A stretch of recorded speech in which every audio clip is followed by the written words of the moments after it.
to make major decisions. So often, it seems, I'm prone to 20/20 hindsight. If I had done that instead of this, or this instead of that, things would have turned out much better. But unfortunately, the machine for accurate prediction of the future has yet to be invented, and fortune tellers have the annoying tendency of being wrong just as often as they're right, just like you and I. So things remain as they are, and I go on wishing I had done certain things differently. Well, one of those things I would like to do differently the second time around, if I were given the chance to do it all over again, would be to learn to play the piano really well. Of course, I do play the piano a little bit, a very little bit, since it's literally impossible to get a music degree today without studying piano. But I certainly don't play it well enough to play it in public. It would be wonderful to be able to do so. For one thing, I would save so much money I otherwise have to pay to harpsichord players in the concerts I put on, since I then would be able to take over the keyboard playing myself. Also, lots of music would become available to me as a performer, which I can't do anything with now. For example, it's simply not possible for an oboist to play the Étude Tableau for piano, opus 33 and 39, by Sergei Rachmaninoff. No matter how hard you try, even if you're a wonderful oboe player, the only thing left to do is to rewrite the piece for orchestra, which is precisely what the American composer Ottorino Respighi did. Respighi took the Étude Tableau and made an orchestral suite out of them. Now, whether Rachmaninoff would have approved, I don't know. In any case, Respighi was no amateur as an orchestrator, and it's just possible that some of you might even find this orchestral version of the Étude Tableau more interesting even and more successful than the original piano solo piece.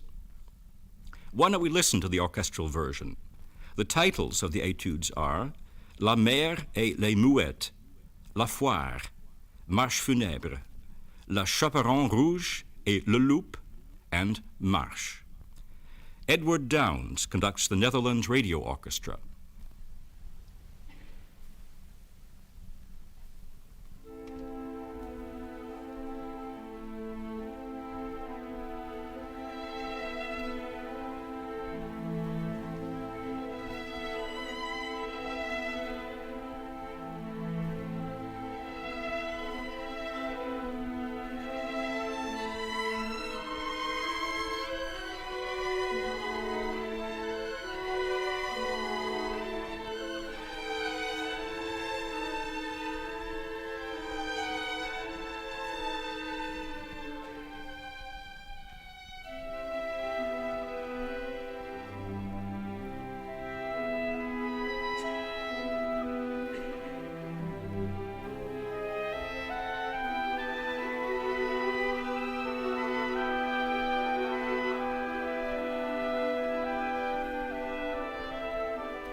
Okay, folks, I think that's a good break-in point, and welcome to our afternoon test missions on 160 and on UHF. I'm vk3sl, and we began with a Radio Netherlands transcription record.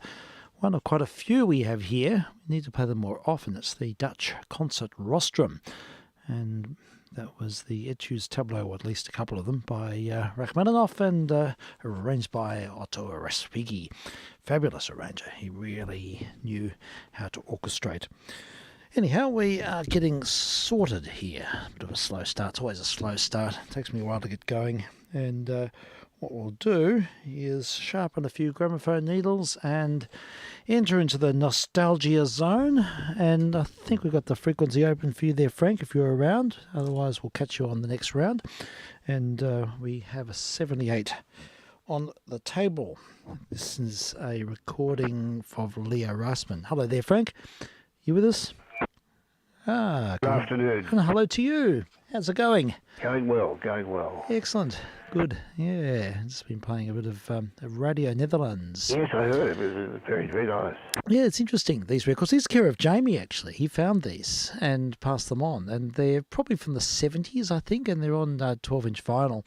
But there's quite a few of them, and they make good missions fodder. They're sort of unique material. And I don't know, what's the story with Radio Netherlands? Their shortwave service certainly isn't going anymore, is it? A long defunct. It was a great shame, too. It used to be very good. Yes, it was one of the sort of premier shortwave networks, wasn't it? They had some great people on, individual presenters who did great stuff. Sure. Did they have classical programs? Yes, they did. Yeah. Yes, they did. They had and they also had an excellent DX program. Right. They put a lot of effort into helping people with communications. Did they really? Yes, I can remember that. I can remember hearing them giving instructions and I think I've seen it online, various accounts to their education services, so that people could get the right receiver and find their wavelength. Yes, they had a lot of very good equipment reviews and things like that. Oh, that's good. Yeah, well, what a pity it's now gone, as have many of the shortwaves. There's really not a lot happening. There's New Zealand. What else is there locally? Got a bit of Voice of America action. Not yes, much. Yes, that's right. That's the shining light, of course, is the BBC. Still. Yes, they're still going strong. They are going strong, but their annihilation is threatened. Yeah, in fact, the whoever's in charge of it has announced plans to eventually migrate totally to the internet. Oh, really? That's such a pity. Well, internet and possibly keep the home services going. Yeah. It's just the outreach programs. Yeah, that's right. Ah, well, thank goodness we've got Shortwave Australia out there. Oh, look, he's filling up the gap.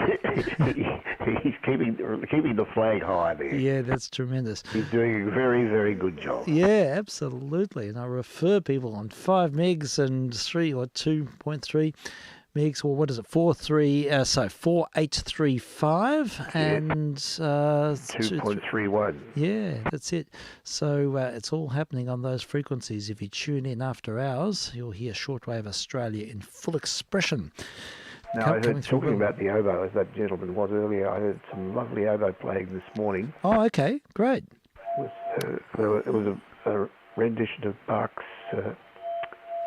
just hold on, I think. Yeah, sure, no worries. See what your feed is.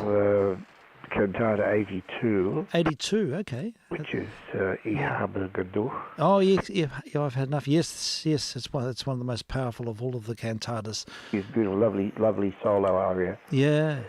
But it has a delightful oboe obligato. Oh, okay. Oh, gosh, we might dial it.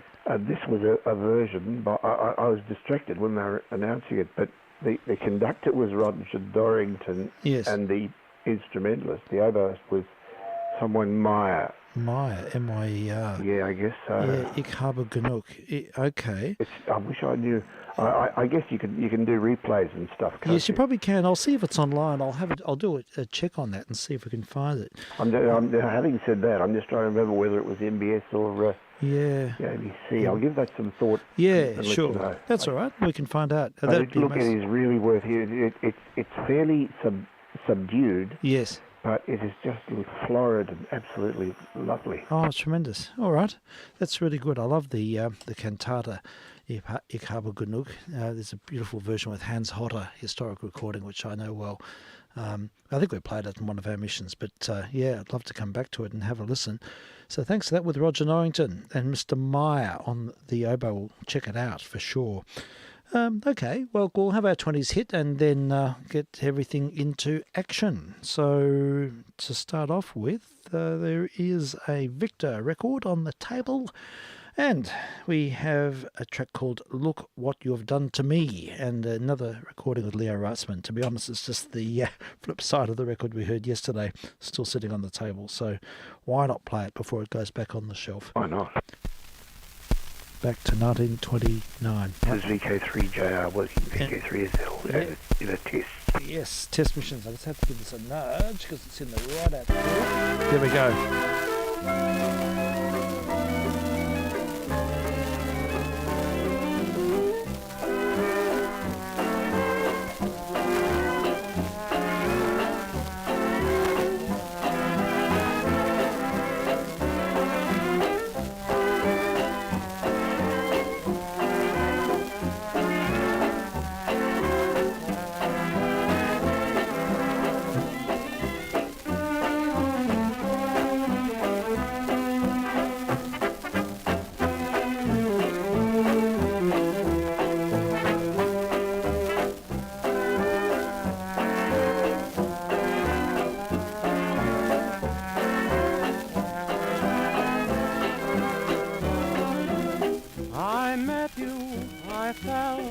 Not wisely, but well. Oh, baby, look what you've done to me. You called me your own, then left me alone. Oh, baby, look what you've done to me. I walked through Lover's Lane, never thinking where it led. You strolled along with me, and the lovely things you said turned my head. It's over, but then I do it again. Oh, baby, look what you've done to me.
That was Leo Reisman and the band there from 1929.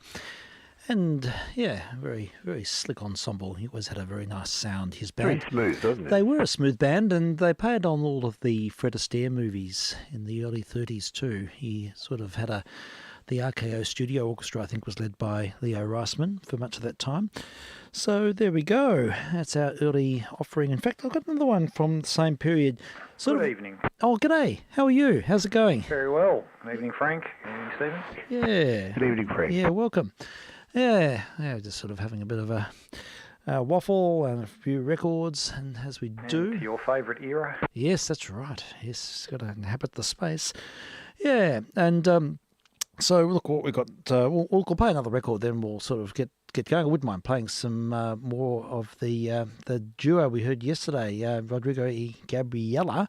Might be able to find another track or two from their album, Frank. So Yeah, there's a few there. yeah, there is. Yeah, so look, we'll check in and find out what's going. And if you've got one that sort of resonates, or if you've sampled or would like to call out, please do.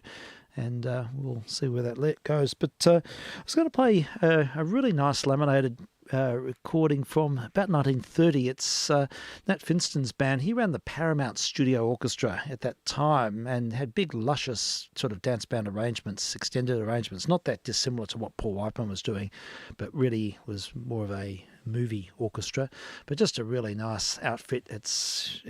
These records are just so well recorded and they come across beautifully. So we'll hear this. It's called Napoli, and it is actually a whole lot of sort of Neapolitan songs all woven together. It's got Come Back to Sorrento and other tunes as well, but it's very much in the dance band vein, but yeah, really excellent quals, so deserves a play. So got it queued up. I think we're right to zip. I'm vk3sl testing. Got to get the speed right on this. 78.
Nat Finston and the Paramount Studio Orchestra back there, about 1930 thereabouts. It's not an old Zonophone 78, but I always look out for these records when they're in good condition because they are pressed in Sydney and recorded in the US, of course, but pressed in Sydney. So they use the laminated process and you get really quiet surfaces. And if the records are in good condition, they are almost silent. It's amazing. They're like vinyl. So always nice to hear. That's no exception. That came out beautifully. It sounded so full and in the Which speakers is quite here. incredible for something of that age, isn't it? That Yeah. You're getting a very, very quiet reproduction from something that's now 100 years old. Yeah, it is. It's really interesting because collectors all over the world look out for Australian records because our standards were just so high. We pressed records with, used the same masters as everyone else did. Pity But they're not anymore. Yeah, well, that's right. But the process at the Columbia factory in Sydney use a sort of a substrate like a paper wafer, and then they had this very, very fine shellac layer over the top. Had like a bisque heavier middle section, and then a very, very fine like a rice paper, and then you had this really refined layer, which meant that you just didn't get that crackle. And most British 78s just sound like frying pans in contrast. Yeah, wow. So, yeah, we're fortunate. And that's what sort of makes the hobby interesting because so much stuff was pressed here and they're unique in a way because no one else was doing it as well. So, yeah. Oh, so the process used in Sydney was not nobody else was really doing it? No, I don't think so. I might be wrong. Others may have been doing it, but not in the, well, yeah, it's something that's sort of seen as an Australian story. So, yeah, the fact that we get these records in very high copies, you often see people online saying, we have an Australian pressing of this or that, and that's what they've made their remasterings from. So it's sort of the, yeah, we're lucky to that they took that initiative to do things so well.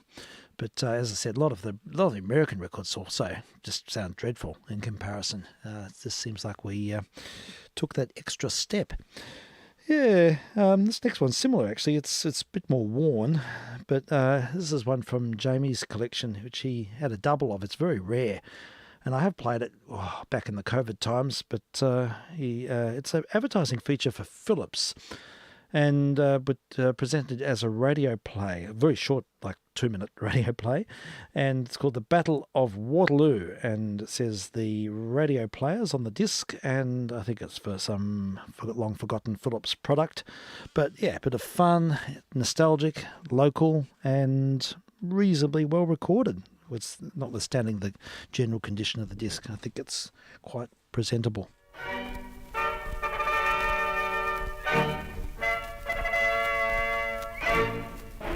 Hot spots from history.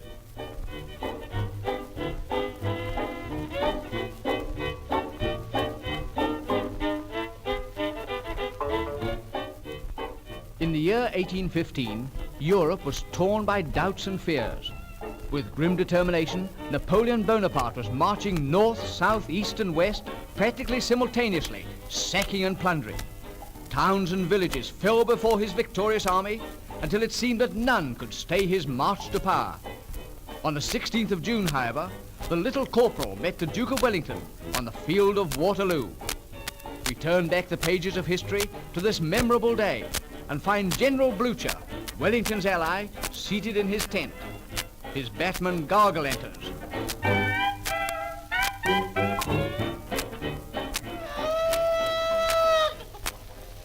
Here's your boots, Governor, and compliments from the Duke. He says everything's okay for the attack. Gargle, how often have I told you not to barge in on me like that? Especially when I'm listening in. Oh, blimey, boss, you're always listening in since you got that new Philips radio player. Well, why not?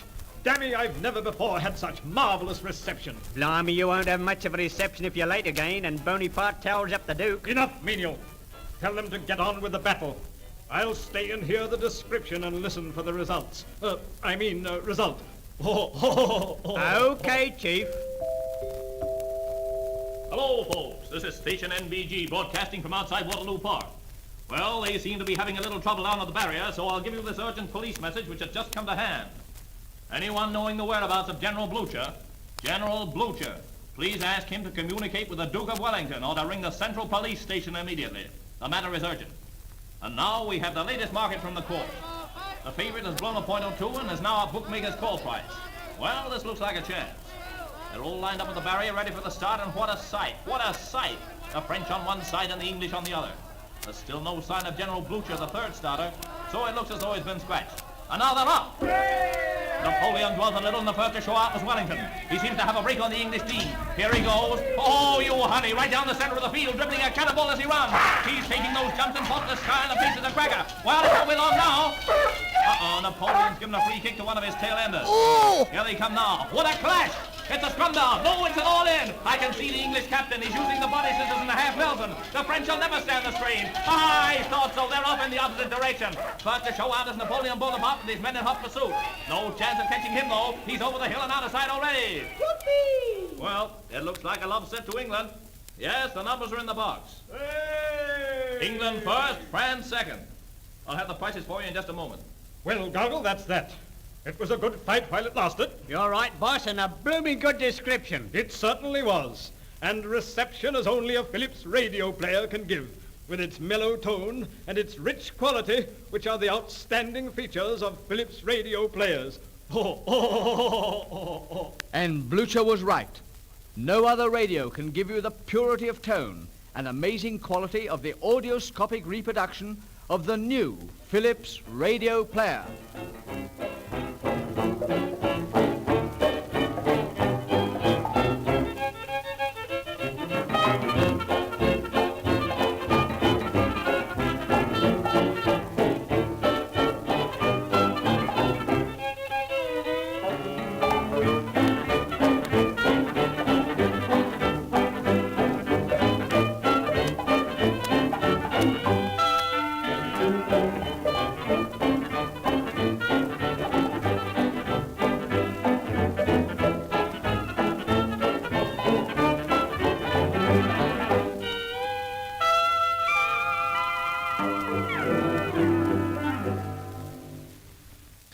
Was a hot spot in history. Wow, Yeah. audioscopic reproduction. Yes, I know. Doesn't get much better than audioscopic. That's the best I've heard. That's a beauty, isn't it? It is. Do you recognise any of the voices in that? I wonder who they... I sort of thought of Ward Leopold. Ah, that's a thought. Yeah, could well be. It's pretty early. It would have to be late 30s, I reckon. That Yeah, disc. look, I haven't got any confidence. Yeah, but that's an interesting one. Yeah, it's a great sound. That's a real sort of an Australian oddity, isn't it? Hearing Yeah. that sort of thing. I'd love to hear more. I think Jamie's got the whole series, and that was one of his doubles, which he very kindly passed on. So I'm thrilled to have that here. It's good fun.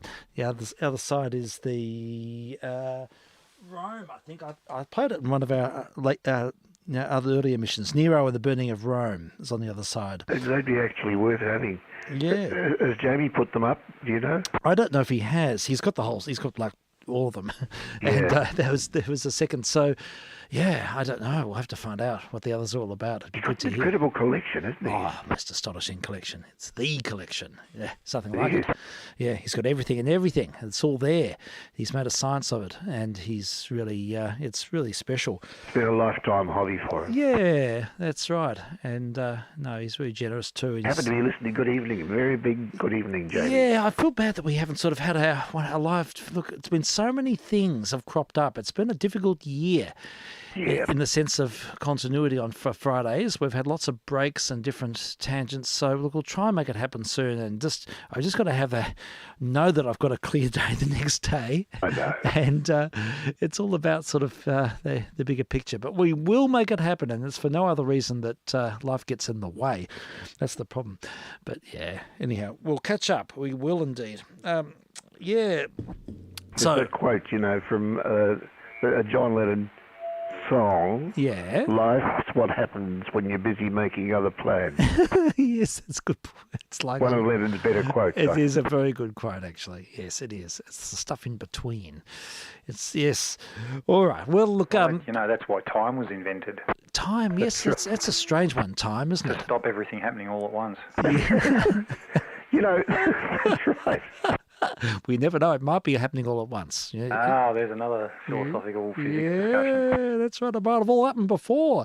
You've been reading deeply, Steve. Oh, we might be cascading. We might be falling backwards through the flipped cards. It's actually one of the great mysteries of physics and quantum and cosmology is the fact that when you look at most of the physics, particularly quantum stuff, is it's symmetrical. Right, you can run it forward in time, backward in time. Yes. And it makes no difference really to the calculations of what the things do. Yes. However, time has an arrow. Has it? For Yes. us. Yes, it does. Certainly for us.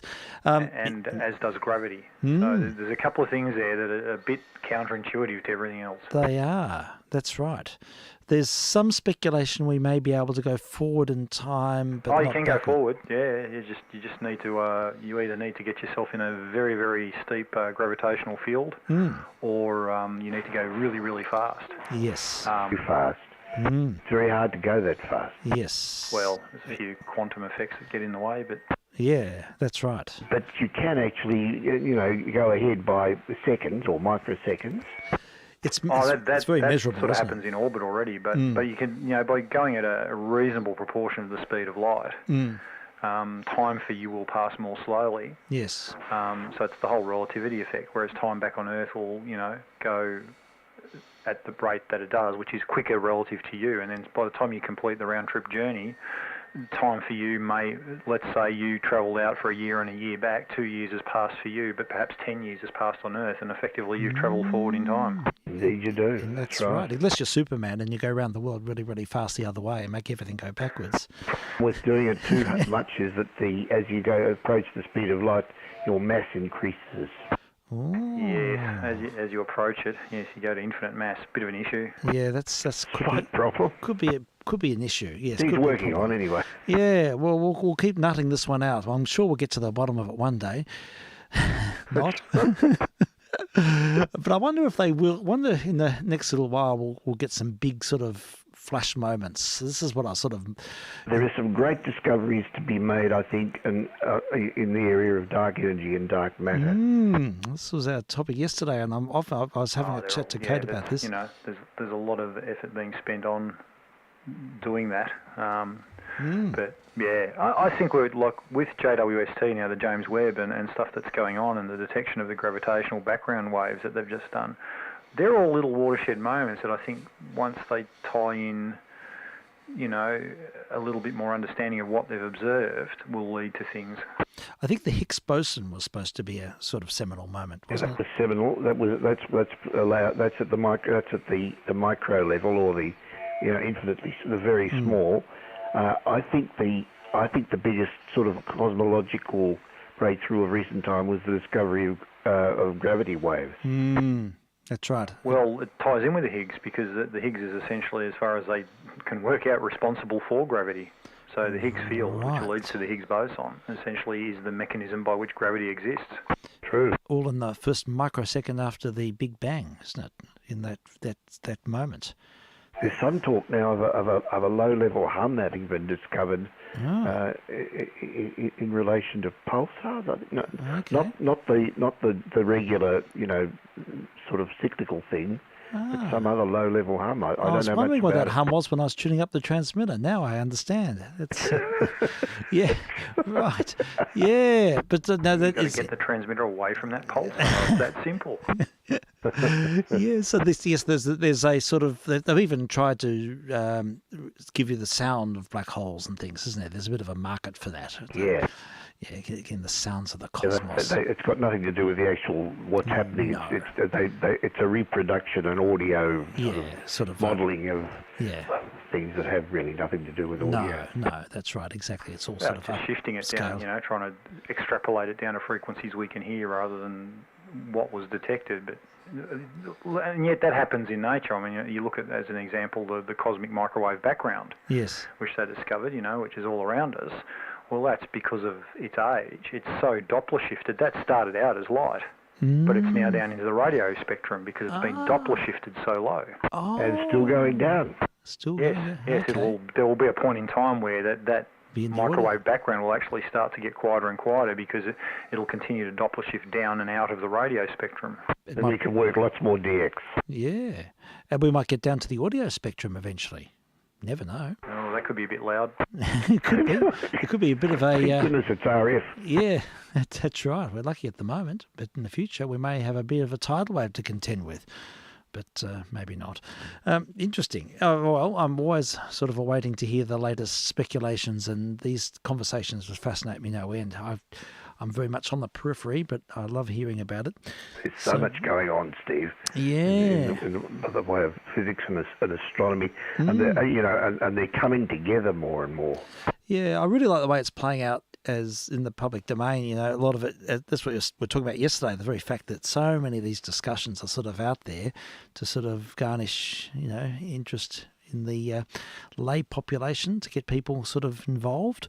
And I think that's hugely important. It's not sort of purely in the sphere of a few academics in locked away rooms and out of sight, out of mind. I'd love to have had a career, a paid job to be able to do that sort of stuff. Yeah, it'd be an amazing job, be incredible. But I suppose you'd have to be the skill of being able to find a way to describe these complex systems and make it user friendly or make it approachable and tangible. It all gets down to maths, pretty much. Yeah. Just really, the description of all of this, it's all mathematical, and so trying to then describe that as a linguistic concept is the trick. Yeah, it is. There was a terrific series once on the BBC, I think it was BBC Radio, called The Infinite Monkey Cage. Oh, okay. I've actually got them. I might write it down. I'll, if you're interested, I can send you some. The Infinite Monkey Cage. I'll look it up and see if there's any reference online. There probably is. Yeah, that'd be good. All right, I'm always open to this line of discussion. And the reason I mentioned that, please. Is that deals with a lot of these mathematical issues in a light-hearted sort of way. Sure. It makes it sort of tangible or approachable, or at least, something that can be digested. Yeah, well, that's excellent. All right, we'll keep the 78s rolling, and I'm going to check out the Rodrigo E. Gabriela too shortly and see what we can find on the list. And but I've got these 12-inch records. They're sort of taking up a bit of space around me. I picked a part of a shelf off, and I've got them in a pile, and I've been riffing through them all and using them for various programs in the last couple of weeks. And we did play the recording of Bunny Berrigan's I Can't Get Started the other day. The side B of that record is the Prisoner's song, and it's pretty upbeat. It's just they're a fantastic band. Bunny Berrigan's band was wonderful. He's an amazing musician, fabulous trumpet player. You know any of the other people in it? Oh, probably Goodman's Sideman. I think he was very involved with Benny Goodman's band in the late 30s. I think this was recorded in 37. So I gather they're Goodman's Sideman on this. I might be wrong, but it was at that time. Of course, Bunny didn't last long after this. He sort of went downhill very quickly and was gone he died in the age of 33. Oh God! I knew. Oh God, that's almost as young as Bix. Yeah, that's right. Bix was what, 27, 28? 28. Yeah, so 33. But same course. Just drank himself to death. Just couldn't get. He's the got to balance really right. work at it to do it at that age, I reckon. Yeah, I think they just had really bad liquor, I think, as well. Yeah, a lot of hooch. Yeah, that's it. And during Prohibition, they just drank anything. I know that Bix was drinking Ed Pinnard's hair lotion at the end. Oh, God. Oh, yeah, no. so, if you're drinking that sort of, it's like drinking meth. So he wasn't well, but his hair was immaculate. Exactly. He had a nice coif. His hair didn't have his hair didn't have the DTs. Oh, it's awful. He used to have a neighbour who drank metho. Oh God, terrible. Oh, it does terrible so things bad. to you. Yeah, it is. Horrible stuff. Killed himself, of course. It killed him. Yeah. I mean, it just wrecks your system. And after he died, his wife married Fred Bale. Oh, okay. vk3sl, who was a well-known amateur in the 60s and who was the first Yaesu agent. Oh, really? Okay. That's the link to what we're talking about. Yeah, totally. Okay. But Gladys is, that's to say Fred's wife, was the widow of this poor guy I'm talking about now. Oh, goodness me, there's the story. Okay. Well, look, we'll hear Bunny Berrigan, and when he was Fred was a neighbour of mine too. He lived in the next street. That's how I know all this stuff. Okay. In your zone. Yeah. Yeah. Thanks for that. Yeah. All right.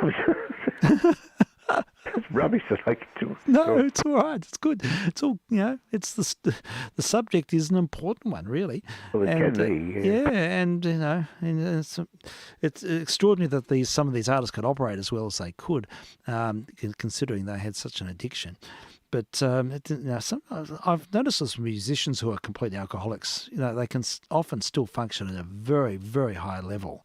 And yes, and you probably said that in your professions as well. Yeah, most certainly. The guy whom I won't name had a very high up position in the government, the law aspect of the government, the state government. Oh gosh, okay. Yeah, we had a couple of camera operators long ago that were the same. Yeah. Most of the time they were on the source and did some of their best work like that. Yeah, it's interesting. It's quite incredible.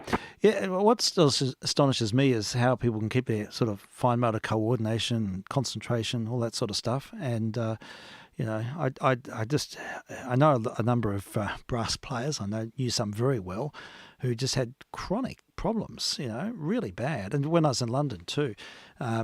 A friend who's working with one of the big London orchestras, and he said that a lot of the brass players were really, really heavy drinkers, and they just tank themselves in the interval even, and then come back on still play at a really high level, complex music. So obviously in some people their mind can differentiate somehow. I don't know how. If I've had even a couple of drinks, I can't play music well. My intonation goes, my coordination goes, so I just haven't got the skill to disappear. I need to be grounded. But others, it's a different story.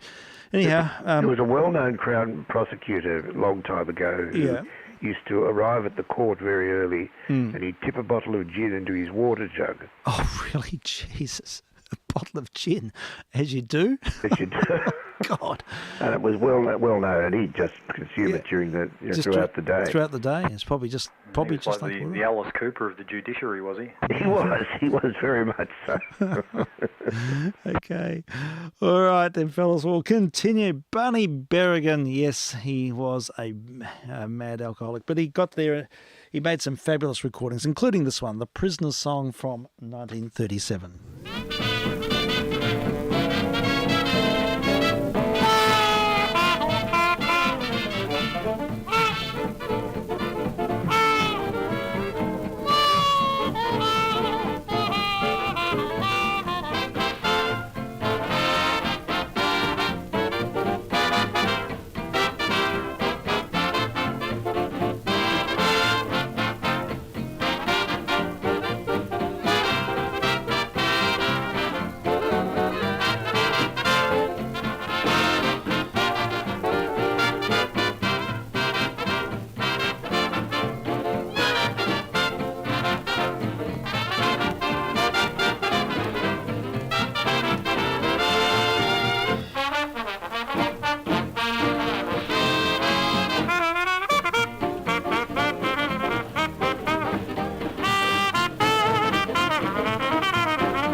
right, there we go. Pretty upbeat stuff.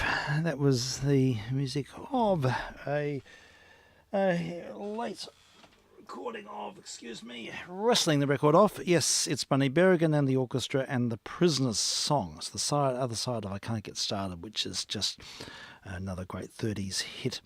I reckon that might have been Benny Goodman on clarinet. I wonder if it was. Sounded pretty good, didn't it? Sounded like it. I reckon it's probably just a reincarnation of the Goodman Orchestra, actually. But we can find out. But anyhow, that was a bit of fun. Another 12-inch record, playing a few of those tonight. And I've heard very little of Bunny Berrigan apart from I Can't Get Started, It's sort of the one. It's the defining track. Yeah. I mean, is there anything earlier? I wonder. We can probably do a quick search on him. Bunny Berrigan.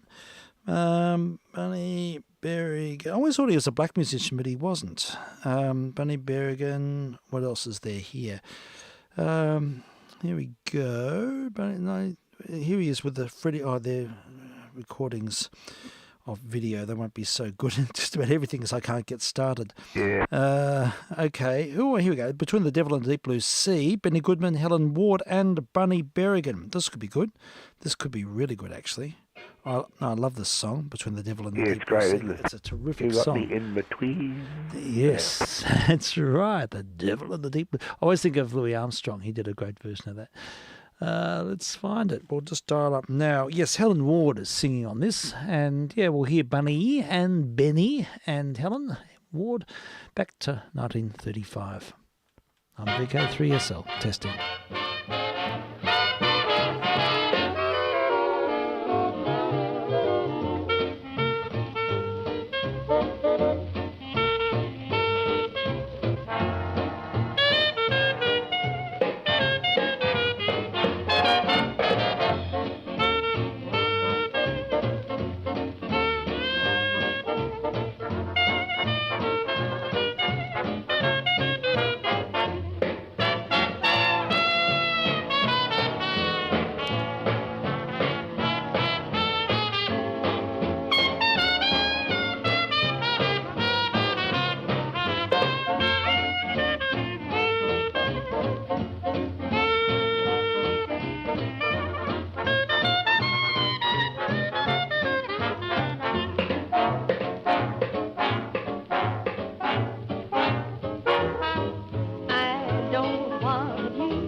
Oh, yeah, that gets a tick. And Benny Goodman's band from 1935. Really liked Helen Ward, didn't they? Yeah, she's great. She really swung, didn't she? Yeah, She just had the right vibe. It was a terrific record. Yeah, that also featured Bunny Berrigan. So following on with a couple of Bunny recordings, I found another one here online. Bunny Berrigan and his orchestra, 1938 broadcast from the Paradise Restaurant. Might play one of these, see how we go. We'll just hear a little bit more, and then we'll look up some Rodrigo Gabriela and continue on that theme as well. Yeah, good. All good fun. All right, here we go. I'd like to hear this. It's Stardust, and I reckon Bunny Berrigan would probably do something really You'll special. know how to handle it. Yeah, I think he would. And now it's famous Stardust.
Sometimes I wonder why I spend the lonely nights dreaming of a song. The melody haunts my reverie, and I am once again with you. When our love was new, and each kiss an inspiration.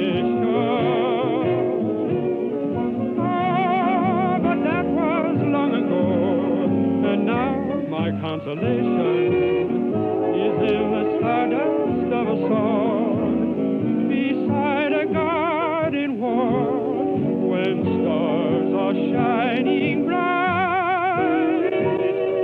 You are in my arms, dear. The nightingale tells this fairy tale of paradise where roses grow. And though I dream in vain,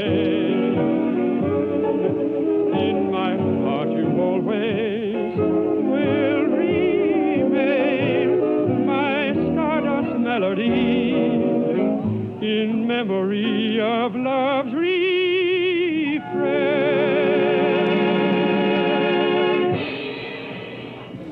Wow, that was quite special. It's evidently a radio transcription from 1938. Stardust. Beautiful rendition. He was a very, very competent musician. I don't know who it was. It doesn't give us the information here. I've never heard him, I'm sure I've never heard him. Yeah. Very individual voice. Yes, unusual. Unusual. Let's see, Stardust, the Buddy Berrigan Orchestra, Georgie Auld, Dave Bunny Berrigan broadcast from the Paradise Restaurant. Any more information? No. Never mind. That's all they tell us there. Georgie Old? I don't know. Maybe. Yeah, could be. Who knows? But it's nice to sort of pick up a little bit on Bunny Berrigan's music, having given him sort of a rather a sad rap about his habits. Yeah. But he certainly could cut it on the trumpet. Beautiful, expansive sound. A lovely richness about it, wasn't there? Yes. He reminds me a little bit of Ray Anthony and people like that later on. Yeah. Had that wonderful voluminous Sort quality. of thickness. Yeah, that's exactly it. Yeah, so all good. Now I'm going to dial up some. I'll come to the sort of modern phase stuff shortly, but I was just going to play a recording. There's a theme that's sort of evolving on the sidelines with these missions, and I've been having some correspondence with Mr. Fleming, and we're looking at this artist Andre Schuster, who's a double bass player, played on quite a few of the Spotlight records in the 50s, had quite a career in Melbourne, and playing with jazz groups and folk groups and Hungarian sort of gypsy ensembles and various things. We know he was playing on that Gigi Rocco Budapest record, which we played the other week, and there is another album, special 7-inch record that we played, which also features him. But the subject sort of evolved. John's done some great research, and actually seems like we've found that his daughter is still with us, and she lives in Margaret River, and he's given me the details, and I will get in touch with her this week and just sort of let her know that we have some recordings of her dad. Very good. So yeah, it could sort of evolve in interesting ways, this, because she may not know about these records, or I mean there's a story here, so it's great to sort of pick up on local themes like this, and I take my hat off to John for doing all the research, because it takes a fair bit of shoe leather to get these things worked out. A lot of detective work. Anyhow, look, I had it in my mind that Andre Schuster was playing on this record. I might be wrong, and I can't find any evidence of it here and now, but I'll play it anyhow, just in case.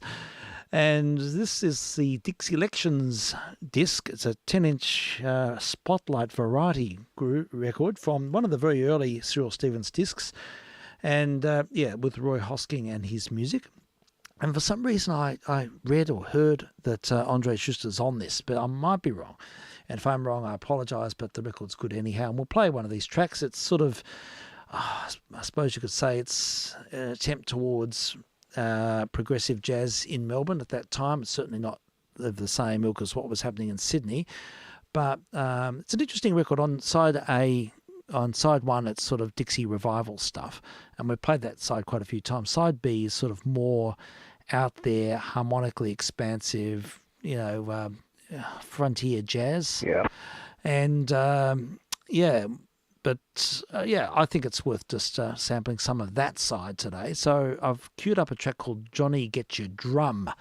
So we'll hear this. It may or may not have Mr. Schuster on it. I was hoping to find evidence of that fact. I don't know why it was on my mind, but maybe I'm wrong. But still, we'll have a listen to Roy Hosking and his music on a 10-inch Spotlight record from the 50s. And the track again is Johnny Get Your Drum.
Okay, there we have. That was the music of Roy Hosking and his gang there, recorded on Spotlight.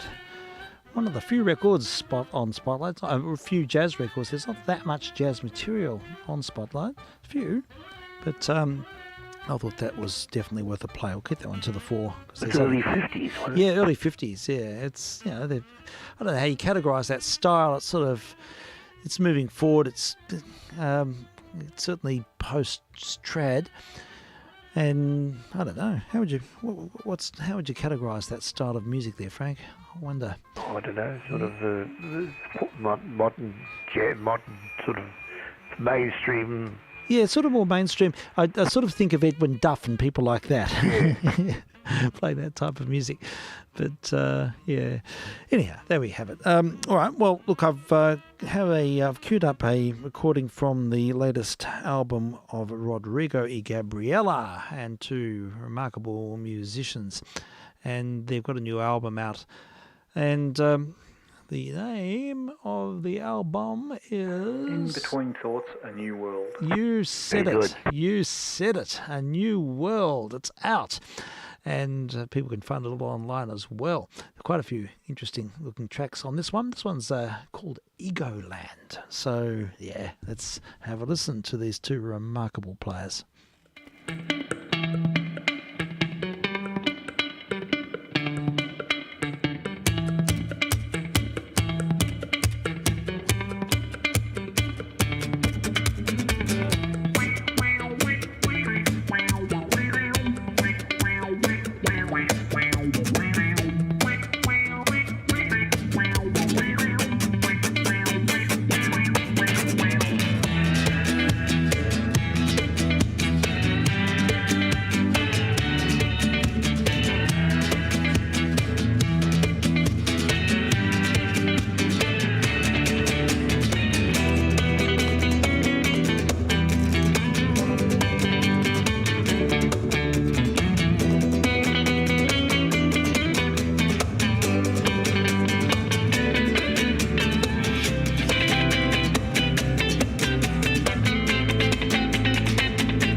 have the music of Rodrigo y Gabriela from their latest album, and the name of the track was Egoland. I was just, and I got a message along the same lines, but I was just thinking, Rod's guitar sound in that electric side, very spaghetti western-esque, Yes. overtones. Very much so. You've spot on there, Frank. Frank's both. Good, the bad, and the ugly. Yeah, there's a oblique nod to that tradition for sure. Yeah, that's really good. Do you want to dial up the album? I don't know, Mr. OP, if you've got any thoughts about what else we could play from that album. Yeah, play basically the next track on the album, Descending to Nowhere. Descending to Nowhere. I have to look at it. For some reason, it's sort of coming up in an abstract way. Descending to Nowhere. Rodriguez y Gabriela. So let's see. Descending to Nowhere. Yay. All right, let's see if we get the official BBC Music. Here we go. This will be all right. Descending to Nowhere. With Jules Holland, it says. There's one. Maybe I should find the one from the album. Here we go. I'll get the one from the album. No, that's not. Descending to Nowhere. I'll do this one because it's a video, actually. But, yeah, it'll be good. And we'll just cue it up. Excuse me, working on the fly here. Right to go. vk3sl testing. VK3.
love that last chord.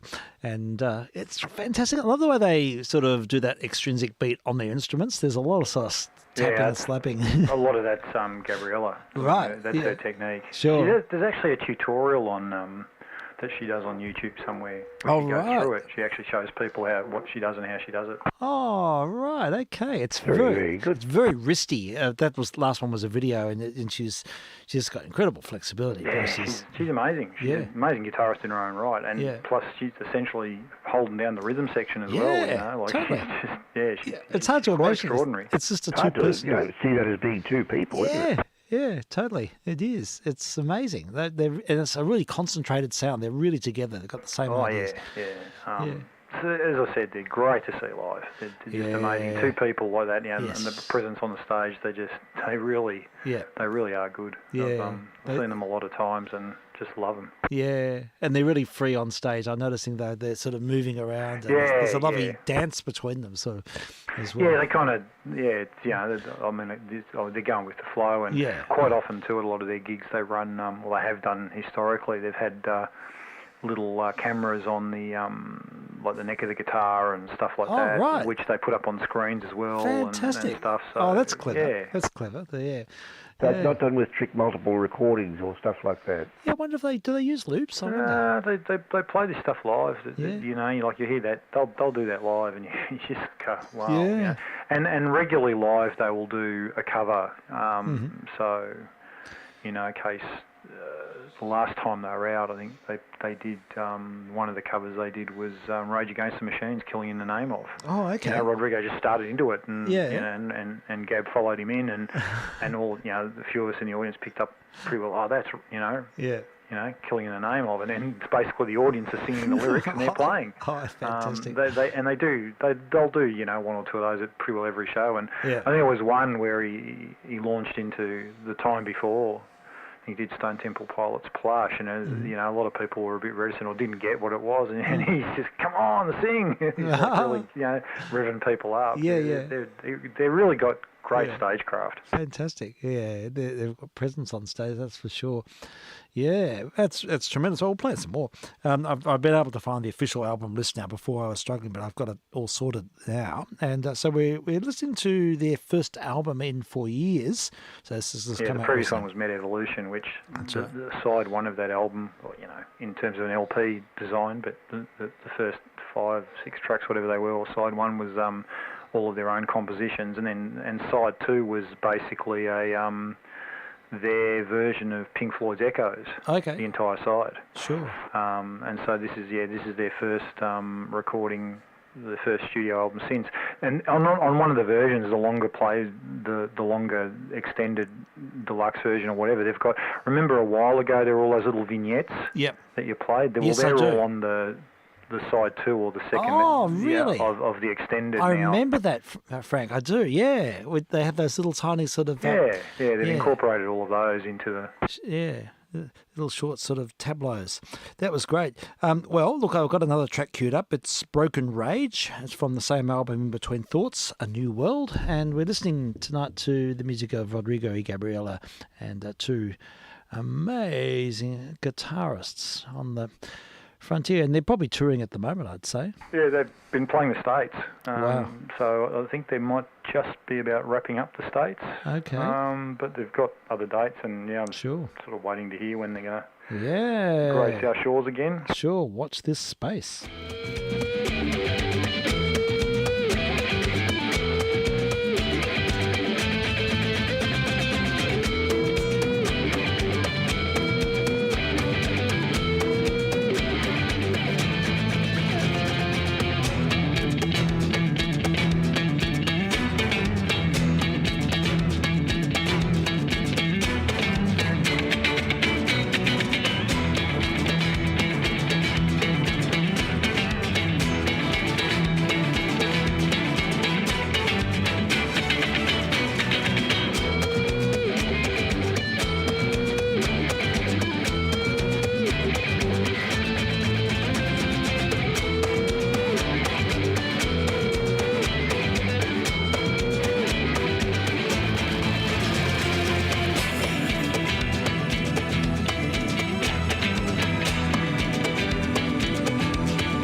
a big crash at the end. That was Broken Rage with Rodrigo Gabriel.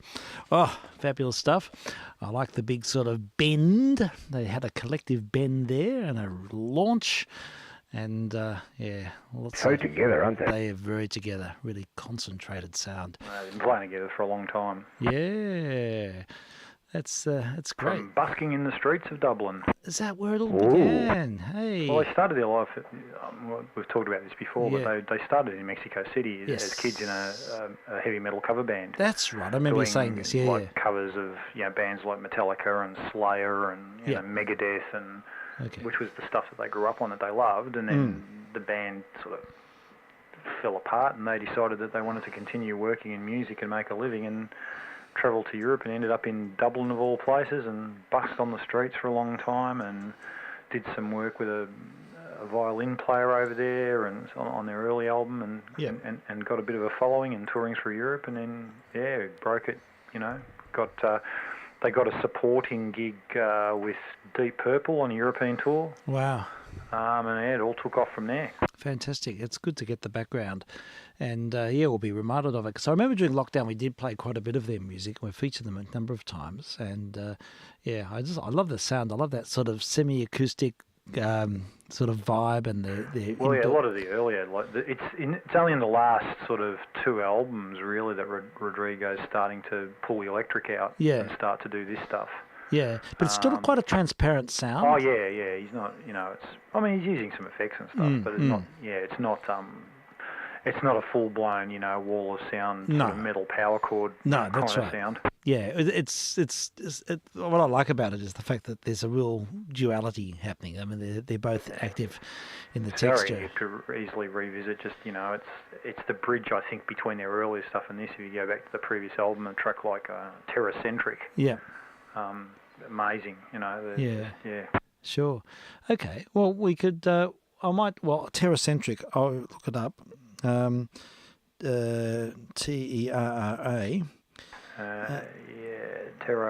Terracentric. Terracentric. Won't be any other. Here we go. The intelligent search engine works it all out. Yes, we have played this before, but I'd like to do it again because I'd like to sort of pick up on the vibe. So we can have a listen to that, having sort of discussed the topic. Here we go. History, line number 1, Terracentric and Rodrigo Gabriel. This was from their last album, you say there, Frank. Is that right? Yeah, so this is from Med Evolution, the previous album. Okay. And this is got the little electric elements in it, but that's a great track, and it's very true to their original, just the straight acoustic duet style as well. Yep, excellent. Let's have a listen. vk3sl testing. vk3sl.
Terracentric, Rodrigo Gabriela, and that was from their previous album, recorded some 4 years ago.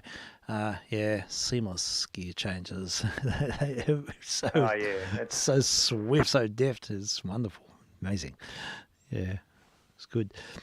So, well, we will have to keep them on the playlist, I think. We still got you there, Frank? Yep. Yeah, we might have lost you there. Oh, no. Oh, just, yeah, okay. I was just away from the mic, actually. Oh, that's okay. Not a problem at all. It's all good. Anyhow, we'll hear more of their music. In fact, I can wind up with one, and from their latest album, which is In Between Thoughts, A New World. I love the way they sort of interplay those riffs. They're sort of passing the riff around as if it's a pack of cards. It's just seamless. Incredible.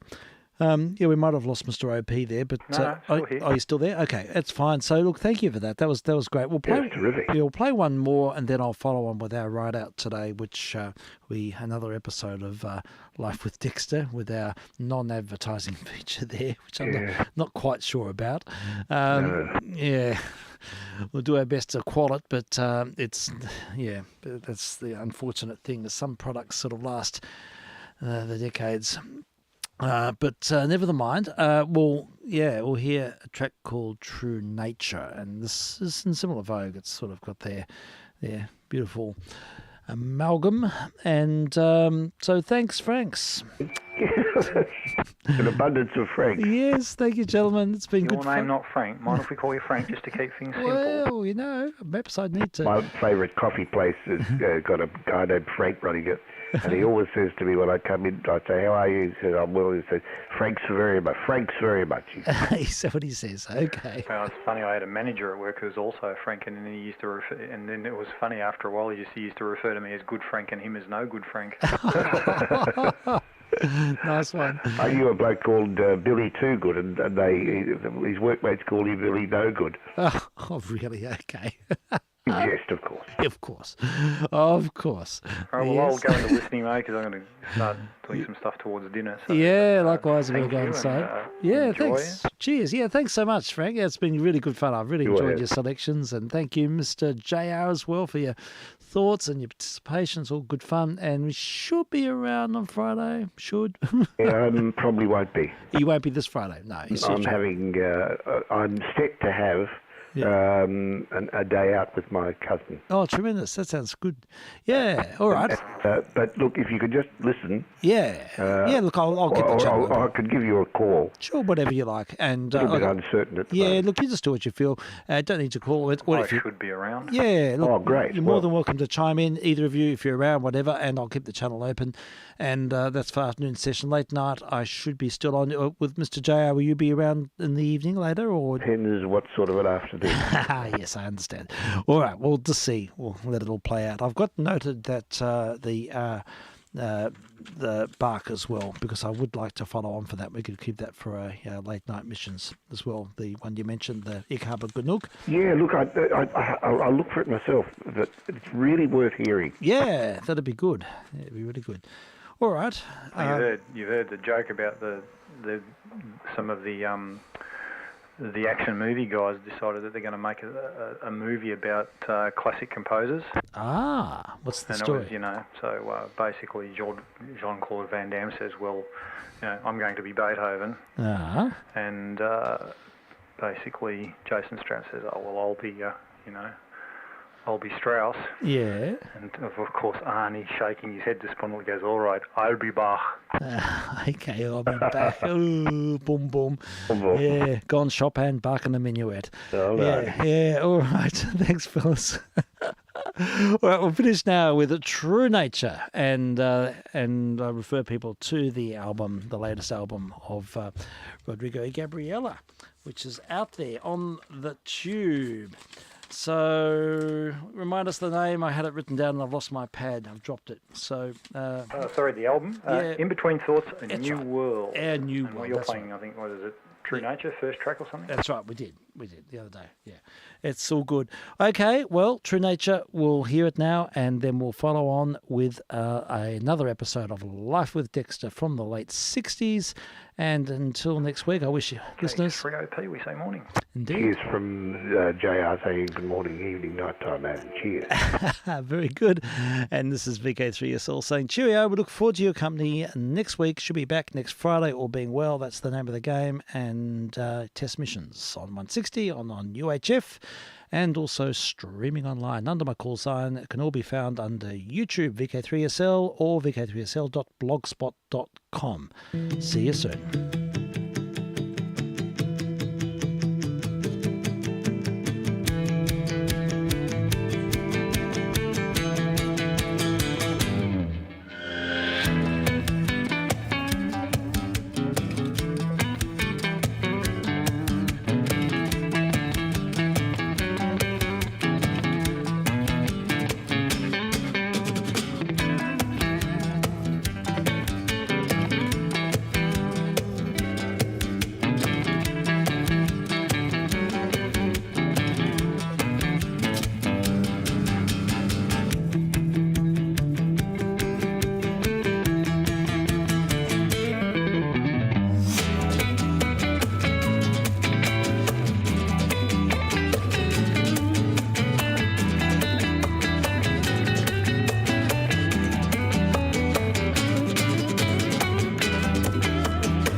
The Commonwealth Savings Bank of Australia, the bank. No, it's not the Commonwealth Savings Bank. It's Commonwealth turntables, which we use here to play our historic recordings.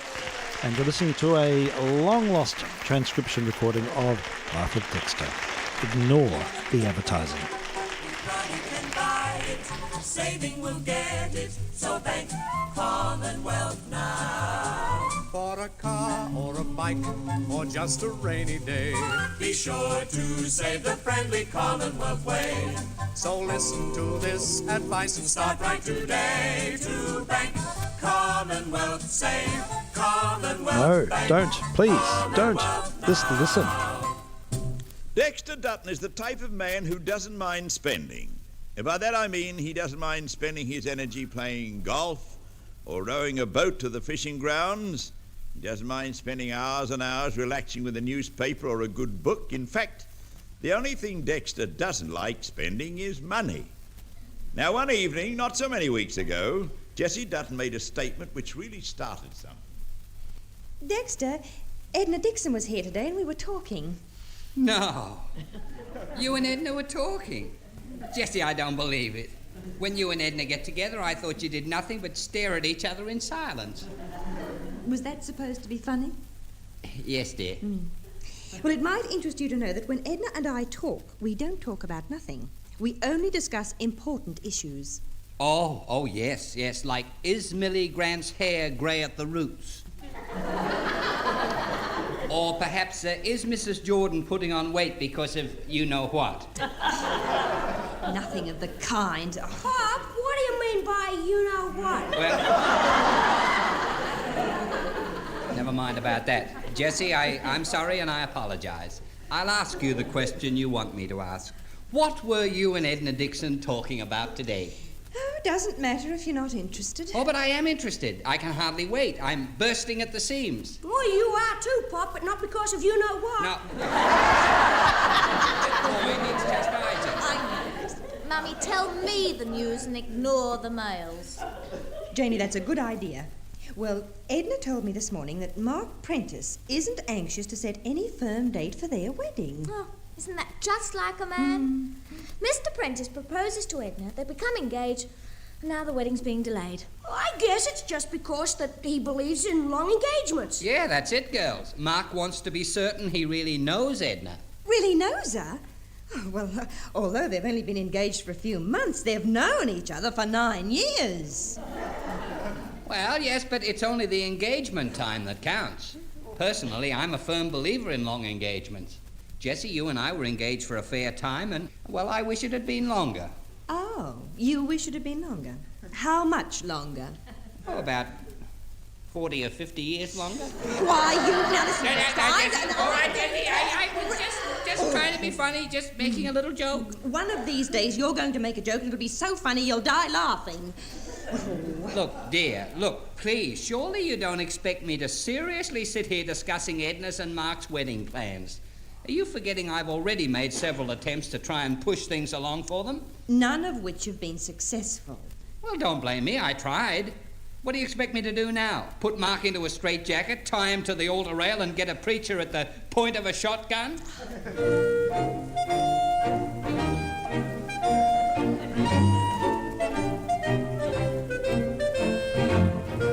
Oh, Jessie, I'd like to go to bed. We've spent 2.5 hours trying to think up ways to make Mark go to jail, get him married.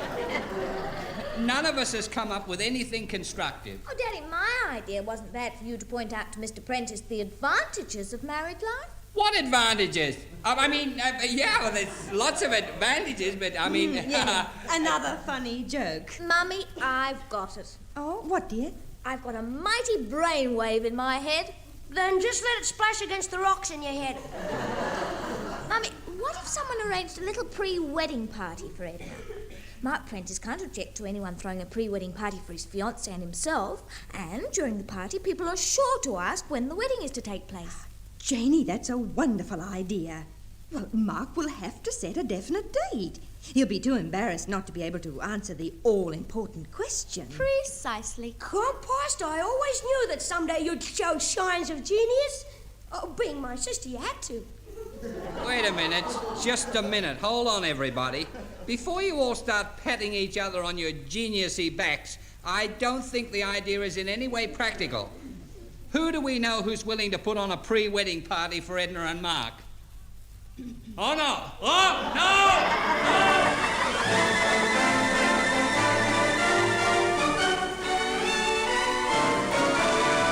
Well, there's no doubt about it. Listening in to Dexter and his family week after week, young couples must wonder if married life is really like that. So let me assure all you young people who are newly married or thinking about marrying that marriage is what you make it. As I see it, there's no reason why all couples who save together cannot have a happy married life. But believe me, the time to save should start well before the wedding. A Commonwealth Savings Bank account for the bride-to-be, as well as one for the groom-to-be, is a must. Setting up a home is an expensive business, and if you can start your married life free from debt, you're well on the way to happiness. So I do urge all you young people to open Commonwealth Savings Bank accounts now and to save regularly for the time when you will be getting married. Most engagements these days are short, and there's little time to save if you leave it till then. For a happy married life, open a Commonwealth Savings Bank account now, and week by week, Bank Commonwealth.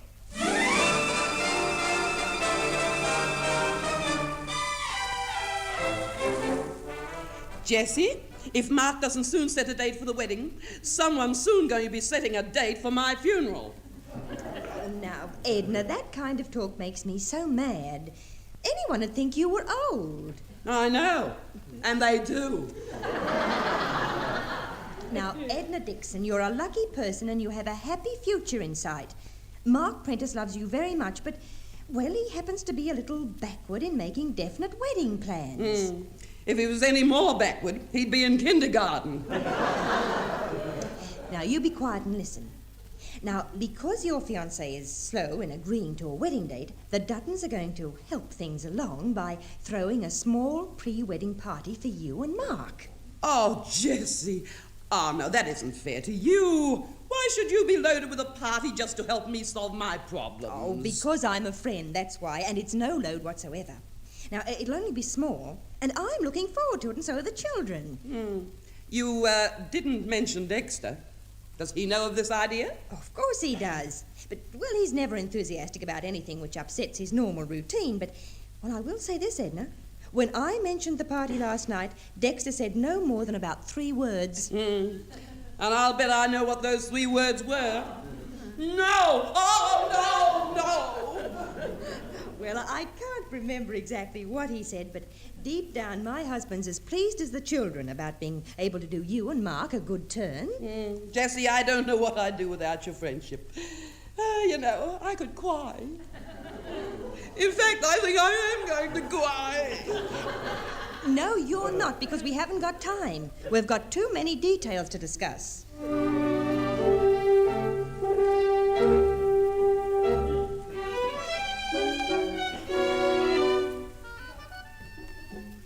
No, Jessie, no. I told you last night I won't agree to a party, and I'm telling you again tonight, no.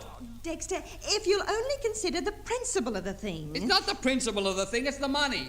I mean, no, it's not the money, it is the principle of the thing.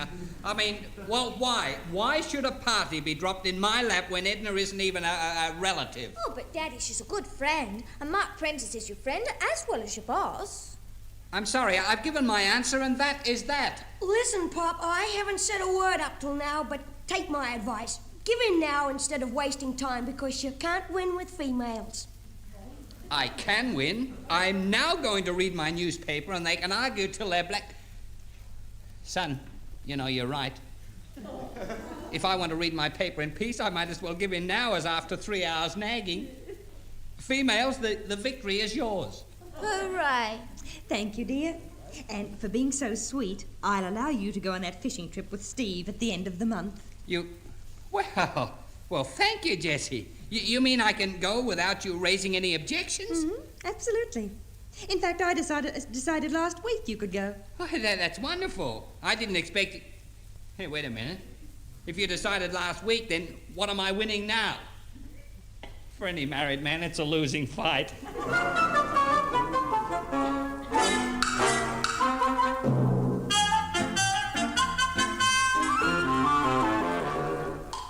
Now, Janie, as we decide who's getting a party invitation, you write the names down there on the pad. All right. Hey, wait a minute. Hold that. I've already decided who's coming on Saturday night.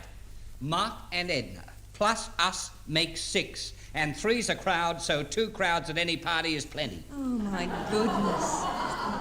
But, Daddy, we can't throw a pre-wedding party without some other guests. Well, certainly not. The whole idea of this plan is to have guests mingling with Edna and Mark. As they mingle, they'll discuss the engaged couple and want to know about wedding arrangements. Oh, well, all right. We'll invite one other person. Oh, dear. Dad, you've got to have a few people for mingling. It's all off then. The more mingling, the less jingling in my pocket. Dexter, you've agreed to the party in principle, so please be practical about it. Now, look, we'll have to invite Edna's brother and 2 sisters. Oh. Mark's son will have to come, and so will the boy's aunt, that's Mark's sister.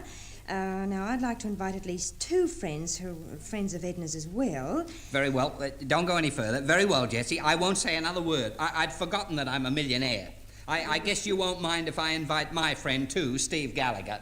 Oh, no, dear, of course not. Now, we'll invite Steve and Maud, and naturally that means we'll also have to invite the Murphys. Why the Murphys? Well, Daddy, we can't have the Gallaghers without the Murphys. They'd never speak to us again. Oh, dear. With the Murphys coming, we'd better not slight the Davises. They're not only friendly with the Murphys and the Gallaghers, but Clarice used to work with Edna. I'm getting hit with a snowball. Hey, Mum, if Mr. and Mrs. Gallagher come, they might as well bring Snail along and he'll be company for me. Oh, yes, dear, that'd be fine. Yes. Oh, well, if Ashley's having a friend, I should be allowed to invite Mavis Adams. Oh, yes, dear, all right. Oh, well, now, if you do that, I'd better do the right thing and invite Doris and Claude Adams. Hold it. Hold it before there's an avalanche. Janie, we've gone this far, so add up those names and tell me the worst, because that's it. We are not going any further. Well, let me see. Edna's family 3 + 2 is 5, 7, 9, 12, 14. Mavis is 15. Her parents 17.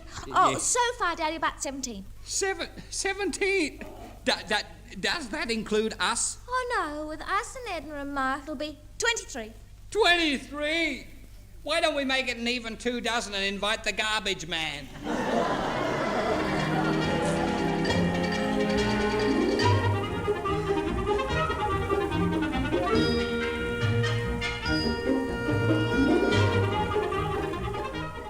Good morning, Mark. You want to see me? Yes, Dexter. Edna tells me you and Jessie are giving us a little party on Saturday night. Oh, yeah. Just a very small one. 23 people. Well, Dexter, that's extremely thoughtful, I must say.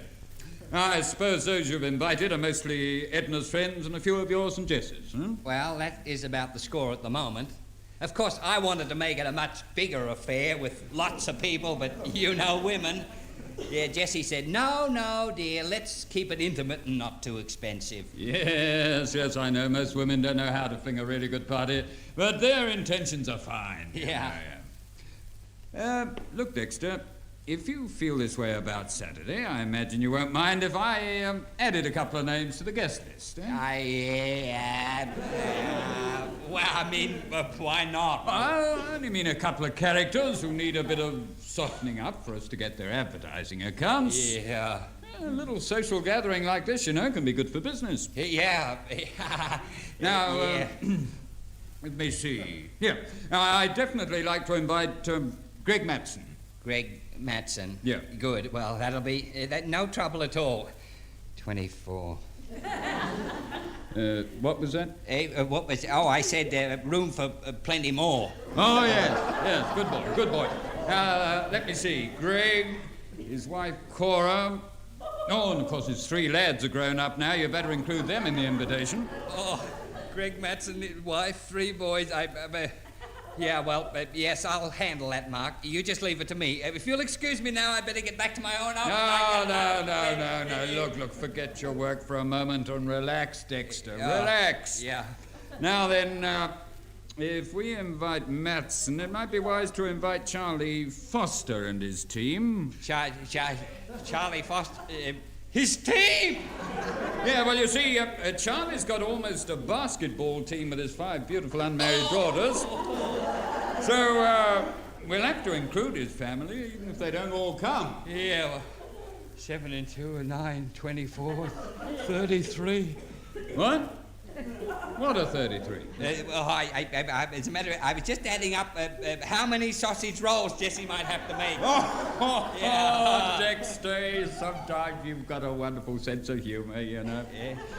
Well, Jessie won't be cooking for Saturday night. You'll be ordering all the food from Luigi's, won't you? Luigi's? I will? Yes, of course you will. Jessie's entitled to enjoy the party as much as anyone else. Oh, by the way, Charlie Foster is crazy about oysters and the half shell. Yeah, you better order an extra dozen for Charlie. Extra dozen? Yeah. Oh, yes, and he's a Scotch drinker, if I recall. Yeah. Oh, and Matson's wife won't drink anything else but brandy crusters. Brandy crusters? Yeah, that's right. Oh, I wouldn't know about Foster's girls. Maybe they only drink lolly water anyhow. If they do drink, you'll be safe if you have plenty of pink gin and bubbly. Pink gin and champagne? Well, what else bubbles and tickles your nose? Oh, let me see. 34 dozen oysters, scotch, champagne, pink gin. Yeah, yeah, that'll be... Oh, Dexter, is something wrong? Am I speaking out of turn or anything? No, Mark, no, of course not. It was just that I was... No, come along, Dexter. If you're thinking for a moment that you'll be paying for this party, why, you forget it. I'll be paying for it. There you are. That makes you feel better, does it, eh? Yeah, well, no, of course not. I mean, it just makes no difference, but I was quite contented to...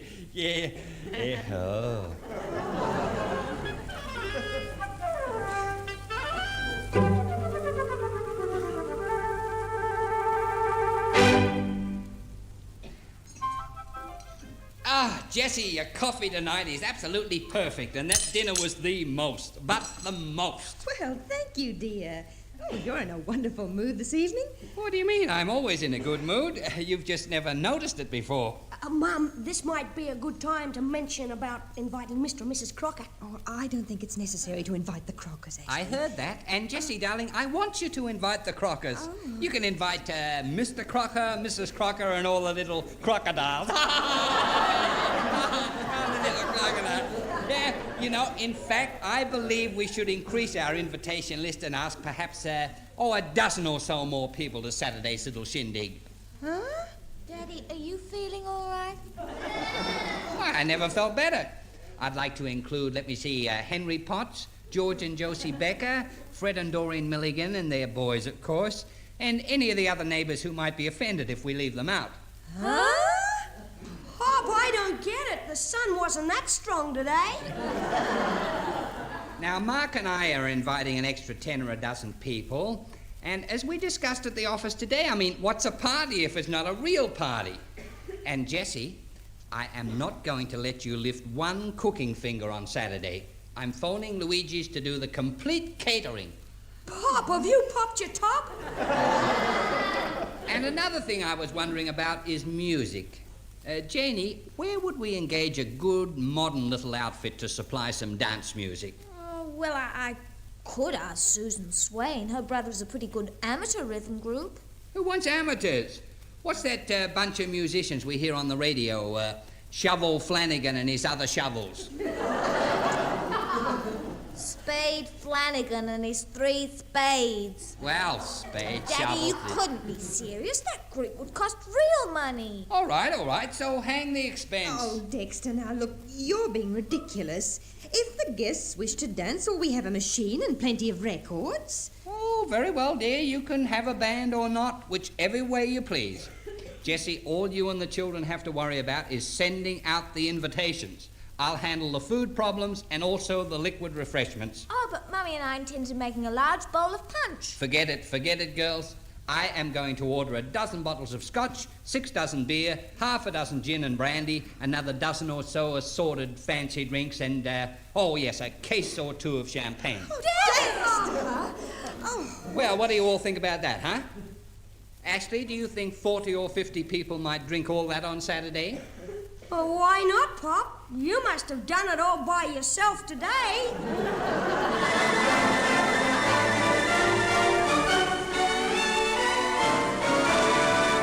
While Dexter's family get over the shock of this latest development, suppose I tell you of some of the latest developments in the Commonwealth Savings. No, we'll tell you that you're listening to vk3sl. We're testing on 160 and on UHF and also streaming online. It's the name of the game. We also have a YouTube service. So if you go to YT, you can look up my call sign, vk3sl, and there is an abundance of past programs. Quite a log, in fact, many. And feel free to indulge. And now we're over this pseudo-advertising, non-advertising feature. We can return to our program. You are offered the best in banking service. Ah, they're still raving, aren't they?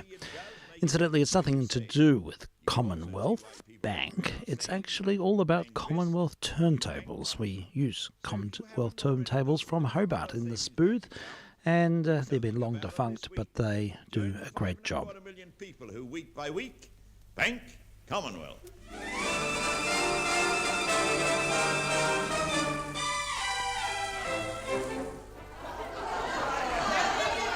Ladies and gentlemen, could I have your attention, please? Quiet, please. Could I please have a little bit of shush? Please. Thank you very much. Ladies and gentlemen, it is my very pleasing duty to make a short announcement. We'll make it extra short, Dex. Yeah, all right. Now, please, quiet. As you all know, we are here tonight to wish Edna Dixon and Mark Prentice the best of luck and much happiness for their forthcoming marriage. Whoa! Another poor blight is going into solitary confinement. All right, Harry, give us a go. I'm trying to make a little speech. Now, no one's going into confinement, neither Mark nor any... I didn't mean that. Now, please, quiet. The word on everybody's lips tonight is when. It gives me the greatest pleasure to announce the wedding date. Edna and Mark will be married on the 4th of next month, and you're all invited. For they are jolly good fellows, for they are jolly good fellows, for they are jolly good fellows.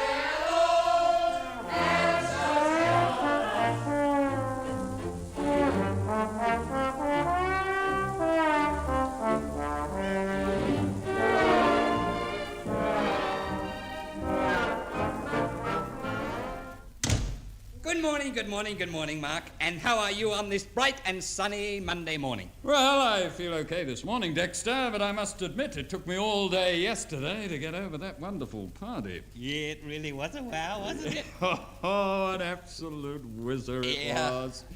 You know, Dexter, I can't remember when I've had a better time. Why, the night was worth it even though I had to set the date to sign my death warrant. Oh, now, Mark, you don't really mean that. A widower sharing his troubles with his only son isn't a perfect life. You mean you believe I'm going to have a perfect life with Edna? Well, perhaps not perfect.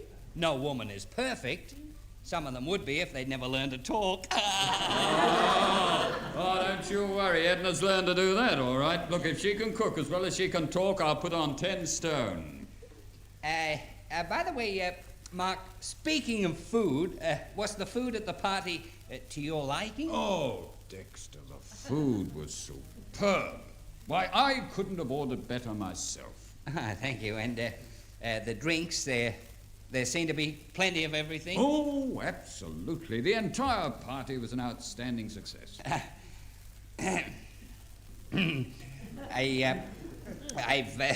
I've just drawn up this little account for you, which you'll find covers everything. What's that? Show me. Cost incurred for pre-wedding party, catering. Total amount £103. Oh, Dexter, why do you show this to me? Why do I? Why show it to you? Why? Because you agreed to compensate me for the expenses. I agreed to what? Now, Mark, wait a minute. A few days before the party, you said, Dexter, the party's not going to cost you anything. I'll give you back whatever it costs. Oh, no, just a minute, Dexter. I didn't say that at all. If my memory serves me correctly, I said, Dexter, if you think for a moment you'll be paying for the party, forget it. I'll be paying for it. Yeah, well, what's the difference? There's a great deal of difference. You'll naturally pay for the party out of your salary. I'm the one from whom you get your salary, therefore, as I said, I'll be paying for the party. Yeah. Oh, Dexter! Dexter! Come on, Dexter, wake up! Wake up, Dexter!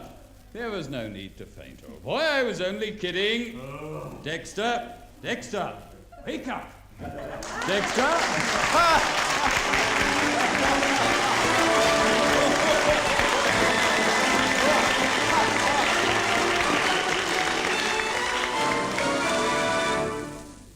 And while Mark tries to revive Dexter, let's have a little chat about your next holidays. As you know, the holiday season is fast approaching, so it is opportune for you to ask yourself, what are you going to do about your next vacation? Are you going to be tied to your house, or are you going away to have the time of your life? The difference between the two is largely a matter of money. So when you see other folk going away for holidays, you can be reasonably... You can probably just stay at home, because it's always cosy at home. You can light the fire, you can sit down and relax, and time stands still when you're at home. Don't need to go away. It's quite relaxing at home, so that's what I endorse. No. They have this habit of talking about banks and money on this program, and it's absolutely nothing to do with these missions, I have to say. Holidays arrive, you'll be able to have a vacation you can really talk about. But don't delay, open that account this week, and week by week, bank. No, we listen. If money can buy it, saving will get it. So bank Commonwealth now. For a car or a bike or just a rainy day, Be sure to save the friendly Commonwealth way. so listen to this advice and start Start right today to bank Commonwealth. Save Commonwealth Bank. Commonwealth now. Life with Dexter is produced by Noel Judd and written by Willie Fennell. Thanks, folks, for your indulgence. This is vk3sl. You've been listening to a test transmission. Enjoy Life with Dexter at the same time next week from this station. And remember, you'll always enjoy life with a Commonwealth Savings Bank.